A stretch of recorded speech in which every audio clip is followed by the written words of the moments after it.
come to class at the last minute because they don't have to find a seat. It's easier to have a seat at their house, so they don't worry about showing up 10 minutes beforehand. Drive time and parking and all those things, do they? Yep. They don't have to find a parking place, and they, it's just right at the last minute. In a way, I'm getting kind of spoiled by Zoom meetings. I mean, I miss people, but. You remember Emily, our former executive director? Yes. She says I'm living my best life because I'm at home and I don't have an hour commute to work and an hour commute home. I go from the couch to my kitchen table. Yeah. I just sit here all day. And my college roommate and best friend, and I'm not telling you how many years we've known each other, we had a Zoom meeting Sunday, which was great. We just, it was, and we texted and talked on the phone, but it was nice to have a face-to-face, Yeah. All right, Sandra, if you want to, I'll walk you through going ahead and sharing your screen because it's about 9:59 according to my clock. It says host disabled participants screen sharing, right? So, okay. Ooh, wait, okay. So is Lindy still in the office? No. I mean, Lindy? Yeah. Okay. They need you. We need to make Sandra a co-host so she can share her screen.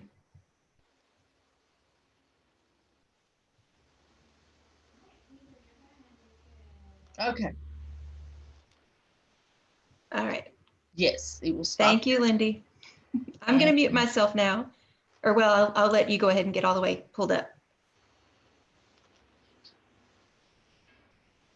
Awesome. And then go ahead and do the slideshow presentation part. And now if you want to click on your mouse with the right side and see if we can find the laser pointer. Yeah, there we go. So. Okay, I'll mute myself and let you introduce yourself and take off. Good morning, everyone. How are we all? It's hot. I mean, that's the one. I mean, if we have to shelter in place, at least I hope you have air conditioning as I do. Today we're going to do painting. You can see here the Norman on, I guess your left as well as mine, the Norman Rockwell self-portrait. It's a bit minimized. You can't see, he's got some very famous portraits up here on the right. You can see a little bit of them. Van Goghs, Rembrandts. But here's my favorite here, the cat. Can you see all of it? I'm going to minimize that. Okay, see the cat doing, of course, as a tiger. And I brought that up not only because I love cats and I found this amusing. I want to make sure you understand that the artist has a lot of freedom. It may look very naturalistic to you. It may look like his own picture, his own portrait, but he has the option to idealize. And you can see that over here. Here's Rockwell. Here's his, mirror that he's looking in. But here's the, no glasses, the hairline, not quite as receding. There's fewer wrinkles. Again, he's picturing himself as his best self. Why not? If you've got the skill, go for it. Self-portraiture is very common among artists. Your model never has to take a break. Your model is always available. If you have a mirror, you have a self-portrait available. So we're going to talk about painting today. So we need a couple of definitions here. Paint is made up of pigment, which is a powdered color, and is compounded with a medium that holds the pigment together. Oh, that reminds me, I want to go back a slide or two and cover something from, last week, someone asked me what the binder for Conte crayon was. That is clay. It's a graphite clay mixture. I told you that the colors were typically white, black, and red. However, today Conte appears in a wide variety of colors should artists choose to use that. I also neglected to mention how much the computer is changing contemporary art. And here's an excellent example. David Hockney, a very famous painter, British painter, created a work on his iPad, and he lives out in the country, and he drew one drawing a day for several months, illustrating the arrival of spring in his home area in the countryside near his studio. All what we would consider brush marks in what would be a brush mark in a canvas painting was made with his finger on the grass screen, and that is has allowed him to choose, and he's allowed to choose the colors from his menu on his iPad. So just to show you, the computer has revolutionized painting, drawing, for example. It has also, although we won't talk about architecture, it has made a huge impact in architecture. Many of you know the Sydney Opera House. It was extraordinarily late. It took years and years past its due date. It had numerous $1 million worth of cost overruns. Part of it was because the architect, those peaked roofs, supposed to represent the sails of the ships coming to Australia into the Sydney Harbor. And he wanted to make those without reinforced concrete, which was just, no one really knew how to do that. So it took years and years and lots of money. Flash forward to the 21st century, and the Guggenheim Museum in Bilbao, which is made of these abstract shapes. It's just amazing. But it was created on a computer program by the architect. Not only did he finish within budget, he finished slightly ahead of time because the computer cut all of those metal sheets that, wrap the building. So, for architecture, the computer has revolutionized their business. You can be sitting with a client and they want to change in something. Well, it's a click of a mouse practically. But again, what I wanted to show you here is how, and there are numerous applications, but this is an excellent one to show you. Here's David Hockney, a traditional painter in oil paints, who has in this century, this is a 2011 painting, so, not quite 10 years ago. So again, the computer is changing how we make art, and in some ways how we define art. So back to painting again, pointing out to you that the artist, even if creating an image that's very naturalistic, he can make it idealistic. You can be both at the same time. So I'm supposed to move this window. It's just not going to happen. Back to our terms again, we're going to talk about how paint is created out of pigment, powdered color, and compounded with a medium. Oil and water are the most common medium, and today paint is commercially available from, Walmart to, very expensive paints available in, art supply shops. But in the past, typically, if you were apprenticed to an artist studio, one of your first jobs after, getting the coffee and, running errands was to create the paints, because it was time consuming. They had to grind the color, to make the pigment into a powder, then mix it appropriately. The paint is then applied to a surface that is called a support, and this support, think of a canvas, that's probably the most common one, a piece of paper. The support may receive a preliminary coat of paint called the ground or the primer.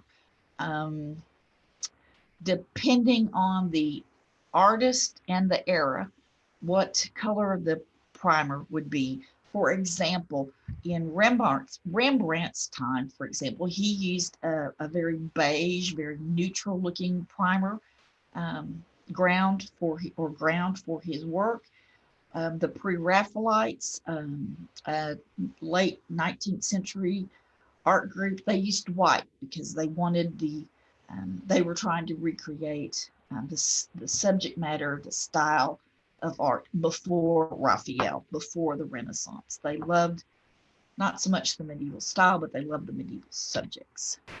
So the first medium we're going to talk about is fresco. It is pigment mixed with water and applied to plaster support, a plaster support, like wall plaster. Work must be completed on wet plaster. You have to allow your mistakes to dry, and they have to be chipped away and reapplied. Frescoes are extremely durable, and we have examples from ancient civilizations going about a couple thousand years ago. Easy.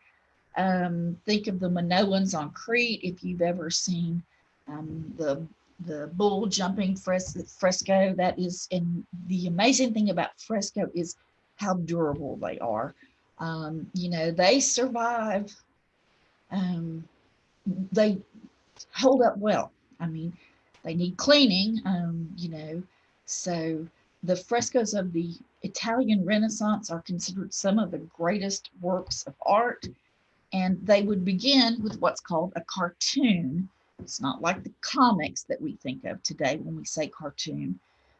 These were life-size drawings. They would put them on the wall, and then it would have little holes in them, and they do what was called pouncing. They would take usually finely ground charcoal, and they would pounce it. Can you see me? I guess you can.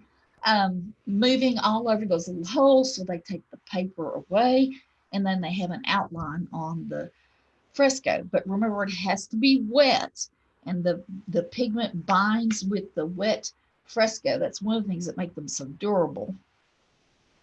But they have to dry, and it takes a long time. Italy's climate was well suited to fresco. They would paint, fall and winter and part of spring, and then allow it to dry over the summer where there wasn't a lot of rain and it was hot. And the fresco would dry, and then they would come back and finish them. So that's why while they did do fresco, they were inhibited somewhat by their climate. We are fortunate that people realized, particularly with Raphael, that they kept the cartoons. This is from the very famous School of Athens, which is in the room right outside the Sistine Chapel. If you went back to about 1510, you would have been able to walk into one room and see Raphael at work with his studio, of course, his helpers, making the School of Athens and the other decorations on the walls. And then you would walk through a small door, and Michelangelo would be painting the Sistine Chapel.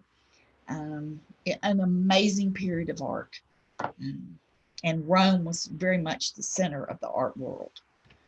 Here is the actual fresco by Raphael. And this is Plato and Aristotle. The model for Aristotle is believed to be Leonardo. If you've ever seen the portraits of Leonardo da Vinci, his self-portraiture, he had a long beard and long curly hair. Of course, Plato is the elder, and Aristotle is the younger student. And these are all various, and you can identify many of them by their attributes. It's a lot like the saints. They have things that tell you who they are. Most famously, sitting here, looking kind of morose, and that is intentional, is Michelangelo as Diogenes, his search for an honest man, which, doesn't really find quickly. And Michelangelo was known for that kind of temperament. He was a loner. He was difficult to get along with. He never had students for very long. He was in a time where personal hygiene wasn't at the standards we would put up today. He was considered filthy, which is not a compliment. Over here, just tucked in right here, is Raphael's self-portrait of himself among these groups of philosophers. And you can actually go online and you can find a key that will tell you what all these various philosophers are and what they represent. Look at this beautiful perspective, linear perspective, this coppered ceiling. You know, none of these philosophers lived at the same time. However, you know, that's the liberty of art. This was in a room for the Pope, and this is a very secular subject, but he was the Pope. This was the time of humanism. So, okay, we've covered Fresco. Are there any questions? Do I have a moderator? That would be me. This is Gina. Sorry, Gina. I just want to make sure. Okay. Any hand raised or? I don't see any hands raised at this time. I think everyone's doing okay.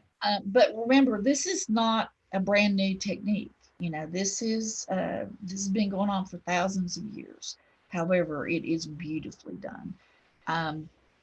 I've seen this in person. I hope many of you have. If not, put it on your bucket list, because you want to go to the Vatican anyway, which has a marvelous art collection.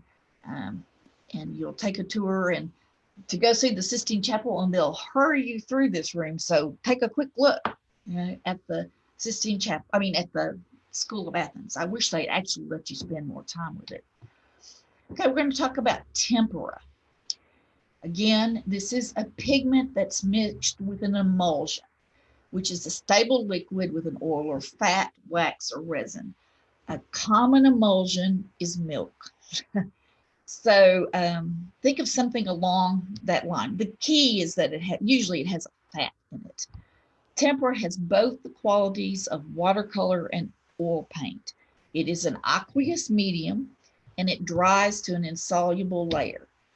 And this is unlike Fresco. It dries fairly quickly, but it is also very durable, and the colors retain their brilliance. This is Andrew Wyeth. That gentleman, you know, the Wyeths were a family of American artists in New England.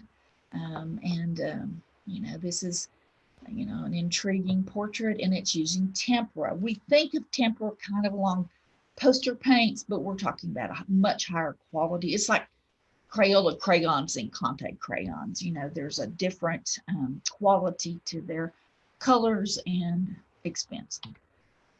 Oil painting, the most common medium. All of you have had experience with an oil paint. You've seen one. It really is sort of Northern European 1400s invention. At one time, you would have read in your textbooks that Jan van Eyck, this self-portrait here, again, artists, you know, they love the self-portrait. It's, you know, everybody likes to leave a bit of themselves, you know, for people to be remembered. It's why photography is so popular today. He was believed to be the inventor of oil paint. Probably not, but it certainly came into vogue came into use around his time, the early 1400s. The Northern Europeans took to oil painting the way Fresco was, you know, to Italy. In fact, the Italians, banking families, came up to the north, Northern Europe, Flanders, you know, modern day Belgium, roughly, and they saw oil painting and they loved it. And there's a very famous painting that a wealthy banking family commissioned in oil painting to put in their family chapel back in Florence. And that is what brought oil painting to Europe, into Italy, excuse me. So oil is mixed typically with linseed oil. It dries to a transparent film, and it has brilliant colors, and it easily depicts a variety of texture. and detail. It gives you incredibly finite detail with a small, thin brush. You know, notice the shadows, the contours, the modeling here on his face. You know, you can tell a difference between, I hope you can see this fur lining to his collar, his turban, his red turban. And like I said, it began in the early 1400s in the Netherlands, Belgium area, and continues to be a very popular medium. And it can give you a variety of appearances. Here are two oil paintings, both 19th century. I didn't put the Countess of Haussonville's date on there. It's about 1820, by a brilliant artist, Jean-Auguste Dominique Ong. Just look at the artistry here. Notice the mirror. I mean, he envisions the back of her dress and hair and the floral arrangement in there in the mirror. You know, this pose of like, I'm listening very, you know, it's very personable, you very much have a sense of personality, but you can see the difference in the texture of her dress, her hair, her skin, her jewelry. All of this is done with oil painting. For a more spontaneous approach, some artists work directly on the canvas with a white ground, a la prima. The Impressionists were very much a part of that. They worked directly on the canvas. Ong would have done several sketches before he created this. You may remember back when we looked at drawing, the drawing of Paganini, the violinist, that was by the same artist. Very skilled, beautiful artist. Look at the luminosity you get here with oil painting. It's unlike any other medium. So it is also a very forgiving medium. Mistakes are easily corrected. You just paint over it. And it's actually kind of interesting today to take a very famous painting by a very famous artist, let's say Rembrandt, very commonly done with Rembrandts. They'll x-ray them and they'll find out that originally the hands that we see clasped in front of them were actually, you know, in a different position. Rembrandt, I believe I was told this once, he had difficulty with hands and he often reworked them. And so his x-rays, the x-rays will see the painting underneath.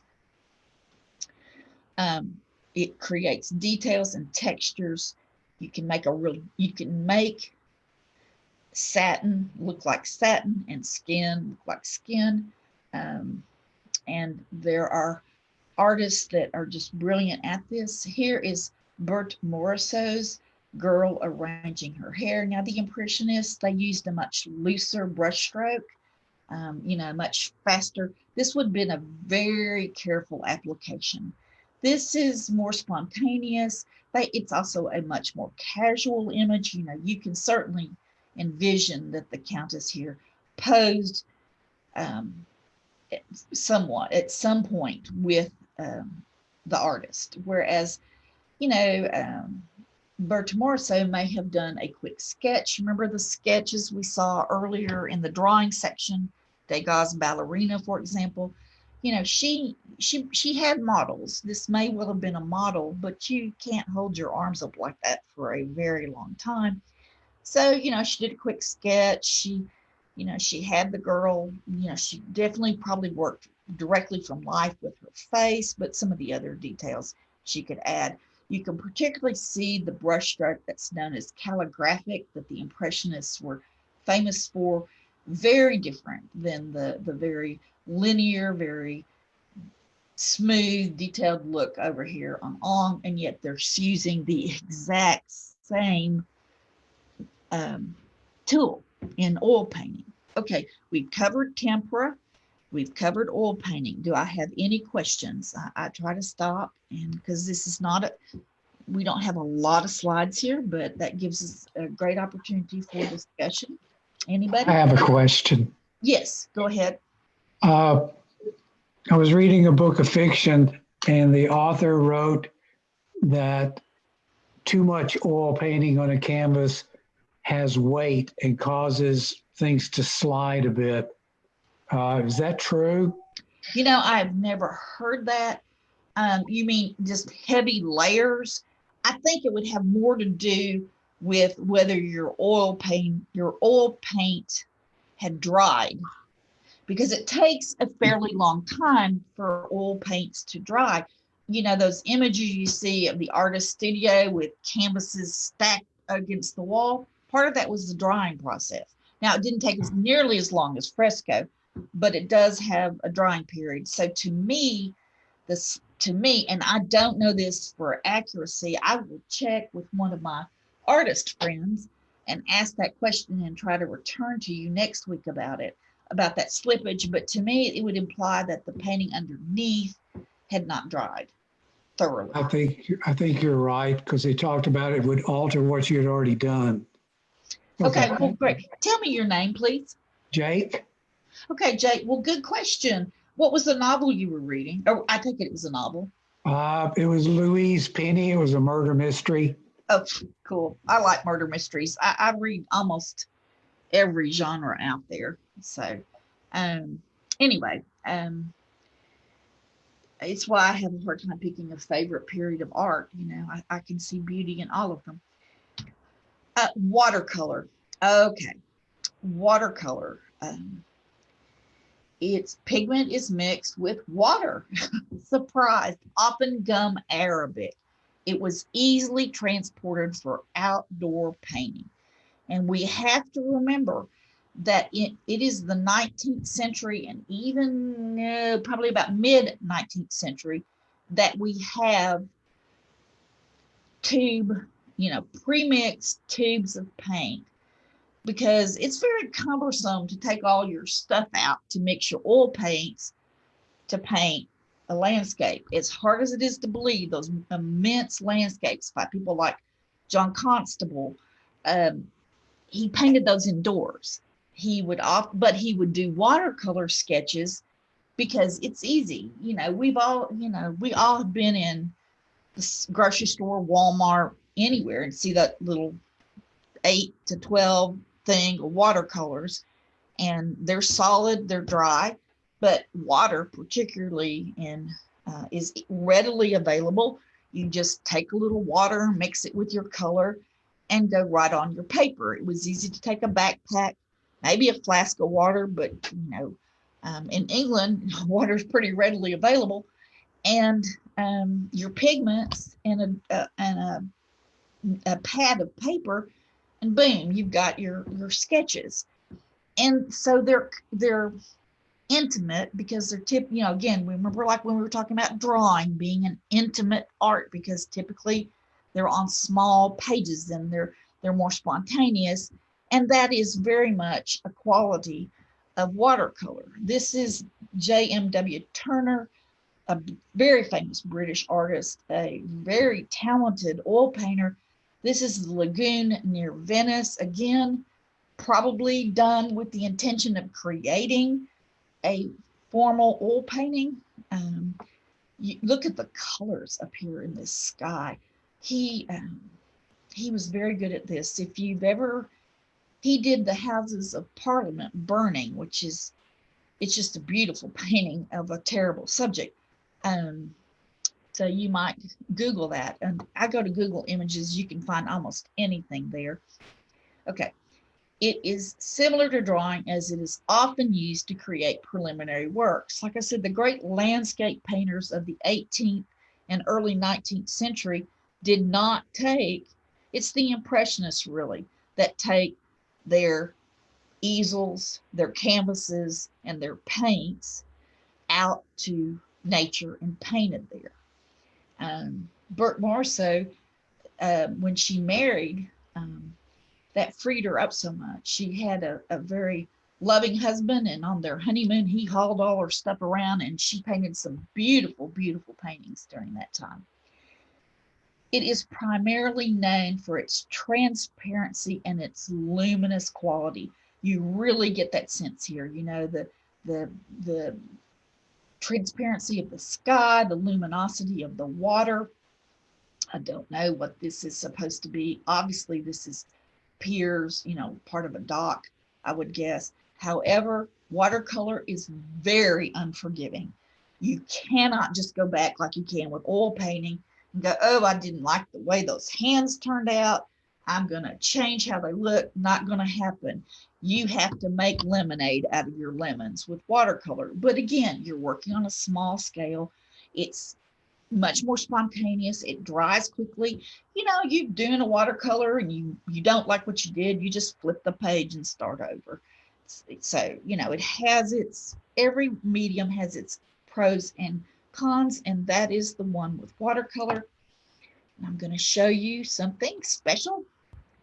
This is a watercolor by my good friend and colleague Tina Lake. I purchased it actually my husband purchased it recently for my birthday. And this is watercolor. So you can see watercolor has a lot of, her pigments were probably denser. She probably had more color to water than Turner did here. But it is, I still think you catch that luminous quality here. So any questions about watercolor? Okay, good. So gouache. I love this because every test I ever gave had, how do you make gouache? What do you add to watercolor to make gouache? I never asked my students to spell it more than once. I did that once, and you can just imagine it is a difficult word to spell. It's actually, my husband was asking me questions about it this morning, so I did some research. It goes back about 600 years. If you've seen the illuminated manuscripts from Persia, India, the Islamic areas, even though they call them watercolors, they're actually gouache. So it is mixed. Watercolor is mixed with an inert white pigment, makes your colors opaque, and that again gives you the advantage watercolor doesn't have. You can paint over areas. Now it also dries very quickly, just like watercolor, and it dries uniformly. This is Jacob Lawrence, a wonderful artist. I don't know if you're familiar with his work. He was an African-American artist. He lived in Harlem, in New York, and he literally walked blocks, I think probably close to 70, 80 blocks to take art classes. He will tell you color was his favorite medium. The first box of crayon, he fell in love with his first box of crayons, is essentially how the story goes. He painted a lot of series paintings. If you've ever seen his migration series, he documented a lot of African American life. The migration refers to the World War II, post-World War II migration of Southern African Americans to the North, hoping for a better life, which in some ways they found, and in other ways they didn't. They really didn't escape racism as much as they hoped. But he was unusual to be an African American artist and formally trained. He trained in the Metropolitan, what's today the Metropolitan. It was a school in the Metropolitan Museum of Art, So notice his pencils here in his hand, and his work is just I find very interesting. He has a great sense of narrative, of storytelling. Now I'm talking about more him than I am about the medium gouache. It's more common than you think. It's also, especially looking at a computer image, it's hard to discern it as different from the other medium. It's obvious. Watercolor versus an oil painting, pretty obvious and easily to tell, even in a computer image. I don't think so much with gouache, but just like that painting we saw when we began, the opening slide with Norman Rockwell, here's, inspiration of probably a work that he really liked.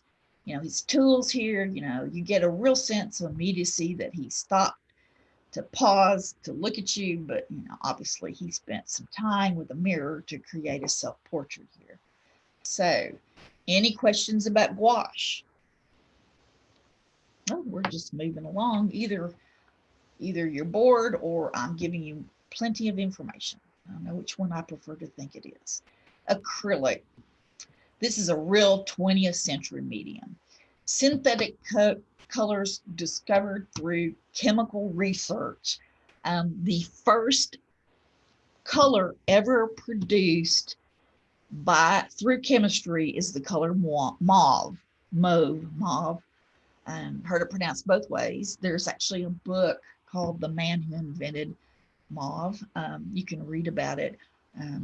Again, not intending to create a paint medium, but it was the offshoot. It's like, you just wouldn't believe if you've ever been hooked up to a heart monitor, all of that came out of the space program. Wasn't intended to be that. They were working on the problem of sending men into space and to the moon.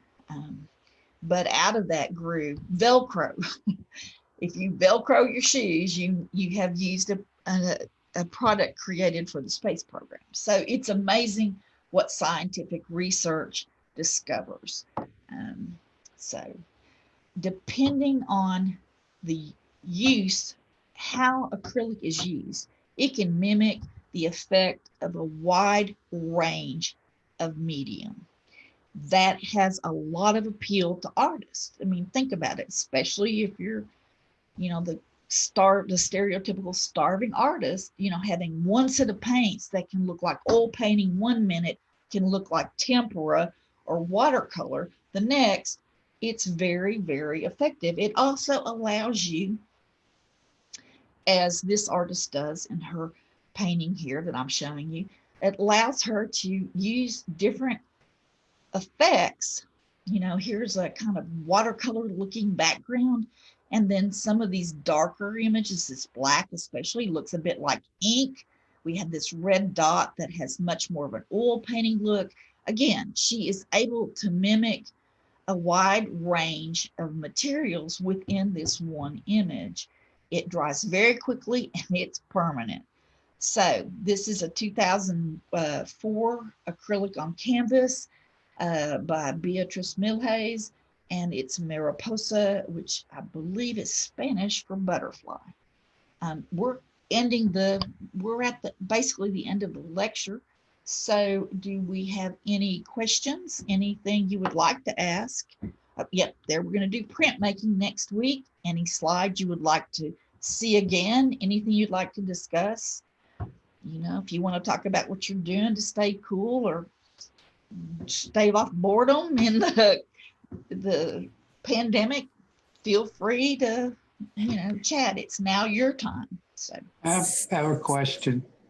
Yes, what about the surfaces these paints and these things go on?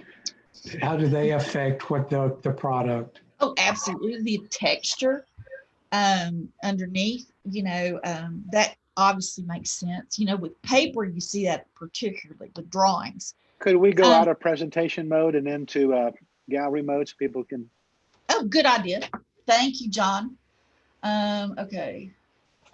Get out a slideshow here for one thing. At the very top of your screen, you'll see something that says stop share. Okay, well, I see new share. Oh, stop video? No. Yeah. Oh, I'll share my screen for just a quick second and that will bump you off. Oh, I see it. Stop share. There. Oh, good. Okay. There we go. Okay, we're on gallery mode. Thank you, John, for that suggestion. So anyway, back to, we were discussing the surface, the support. Remember, that was one of our first terms.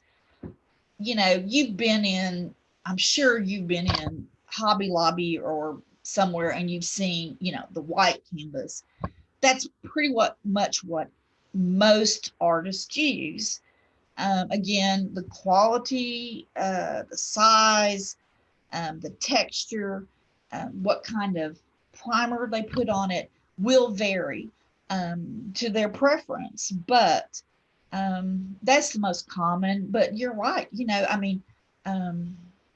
Rauschenberg ran out of money and ran out of materials and just took his dirty sheets on his bed and painted them. And they're now in the Museum of Modern Art. You can go see his unmade bed.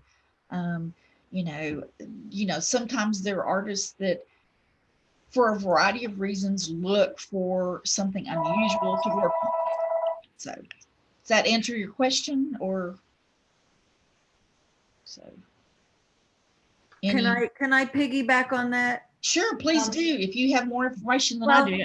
You at one point, so at one point you, in talking about oils, you said when they wanted to go fast, they went right onto the canvas. Right. They did. So what you're saying is then canvas is a medium where you put a primer on first? You can or not. Well, because traditionally, if you're doing oil painting, you put a primer on. Oh, okay. Okay. And an underdrawing often, and I saw a documentary basically, and this woman was painting a self-portrait, and she did it step by step, exactly how you're taught to do it. She started out with a canvas, she put a primer on it, which one of that does is that any flaws in your canvas, it gives you maybe a smoother surface to work on. And then she did the portrait in black and white neutral tones, the grayscale. And then she added the color on top of that. It was a fascinating process to watch, very time consuming. So, I've been to enough charity auctions where there's artwork for sale, and people don't, I think, appreciate the time it takes to make them. I see you nodding. I see that with handmade knitted goods. I mean, my mother knitted almost her entire life, and within just a few weeks of her death, even, she was knitting. I had so many handmade sweaters when I was growing up.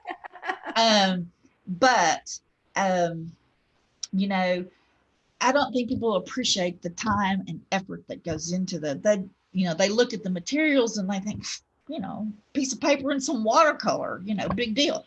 But there's much more to it. So. Yep, I understand. I'm a photographer. Oh, absolutely. Oh, my heavens. What photography had such a hard time when it came into being, because people thought, for one thing, as soon as the camera became easy to use, the Kodak company and the Brownie camera, that opened it up around 1900 to the entire world.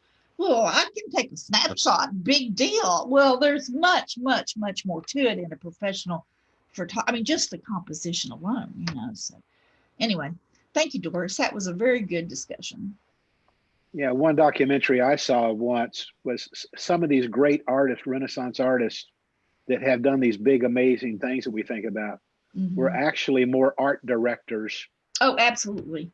Than they actually were artists. I mean, they had dozens of apprentices who did sketches and drawings. Right. Well, they colored there directing. Okay, you do a piece like the School of Athens. Okay, Raphael did not paint every little detail. I mean, he came up with the vision. Keep in mind, those figures are at least life size, if not bigger. That to get it done in less than a lifetime. I mean. It takes work, and you have to have someone make your pigments. John, you asked me last week about what the first cave art, the earliest art was, and we had a little discussion about that. But I went home and thought about that. I mean, they painted sometimes in these caves. They didn't just walk in and start doodling on the wall. There were scaffolding built. You can see if you can't get into most of them for safety and preservation reasons. They've actually built a replica of Lascaux in France that you can visit, which I would love to do one day. They built scaffolding so they could paint up on the top of the cave. How did they see? They had to make a clay lamp. They had to take fat, which they could use to cook, eat, and yet they took it to make lamps. You know, just when you think of how time consuming just the prep work to paint, you realize there had to be an extraordinarily, there's a demand, and there's, you know, yes, you've all seen the paintings painted by the chimpanzee, or the elephant, Nora, or whatever, but there's something different, and I don't know what it is. And I really think the line between human cognition and some of the other, like dolphins, you know, I mean, they're brilliant. They have language skills. I think it's much thinner than we originally thought, but still that desire to create does not appear in any other being but humans. I mean, if you give an elephant the incentive to make a painting, she will, and the tools, but she won't work to get it. And there's just something distinctly human about that. And I find that absolutely fascinating. You may not, but I do. I assume everybody has been to Pedagene, to the rock cave, to see the paintings there. Yeah. Again, you know. Well, thank you, John, for the question. And thank you, Sandra, for leading class today. We have a Tai Chi class at 11 o'clock. And so I'm going to stop the recording of this class and let you all sign off and wave until next week. And if you think of any questions, you can email me. Take care. See, we'll do prints and printmaking next week, which is pretty detailed, but I think interesting. Take care. Thank you. Bye-bye. Hey, Ann. Just saw you there, babe. Okay, see you around St. Mark's.